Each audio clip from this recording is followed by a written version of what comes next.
Hi, I'm PJ from TreelineUSA.com. Today I'm here to demonstrate how to use some of the sanding drums to either rough out a project or do some of the finished sanding on some of the projects you may be working on. So let's get started.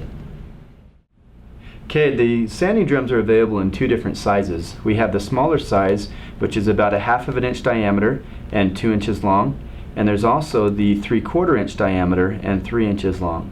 Both of these have the 1/4 inch shank, so they can be used in a drill, a Foredom, or a drill press or something like that. They'll accommodate a 1/4 inch shank. So to put these on, it's kind of a cool design. You've got this rubber piece here that as you slip the sleeve onto it, you can take this and tighten it up. And as you tighten this up, and show you here, as you tighten this up, it allows this to swell and expand, and it helps to hold that sleeve in place. So usually you can just do it by hand, but if you want to tighten it up even a little bit more, you can use a 7/16 wrench and tighten it up like that, and then that'll keep the sleeve from sliding off. And that works the same both either for the 1/2 inch or the 3/4 inch diameter. Now the sleeves that are available, we have them in 3 different grits: the coarse, medium, and fine. The coarse grit is about 50 grit, the medium is about 80, and then the fine grit is about 120 grit, and that's the same for the smaller sizes as well.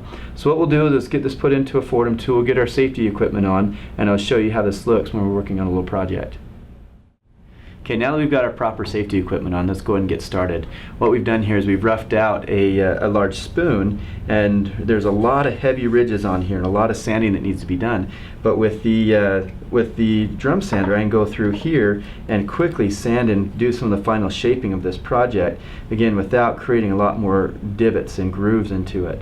So I'm using the Foredom flexible shaft, and with a variable speed foot pedal, so that I can kind of test it for how much speed I can get without it burning the wood. And so I'm running maybe about 1/4 of a speed, but with that I can get in there and start sanding and shaping this with ease. Now, one thing to notice on this is that the sanding drum doesn't have any seams or grooves in it that are heavy that would create any kind of vibration or bounce on the project, so that way you're not getting any kind of chatter on the wood either. So as I'm coming through here, I can start sanding and shaping it. I'm using the medium grit right now just to get rid of some of those grooves. Then eventually I can switch over to the fine grit to get my final sand.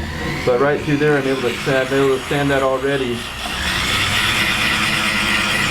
And it's done a nice job. Notice there's no bounce, no vibration in this. Now if I go too fast, I can start burning the wood. So you want to be a little bit careful with that. This is a piece of maple right here, so it doesn't burn as easily as some wood.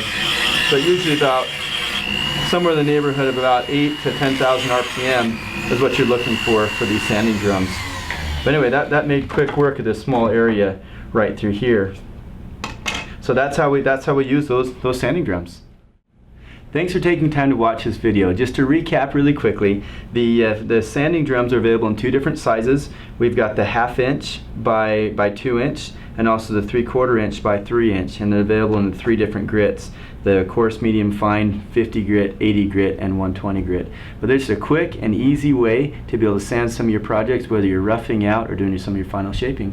So again, thanks for taking time to watch this video. If you'd like to see more, please click to subscribe to our YouTube channel. Thanks again for watching.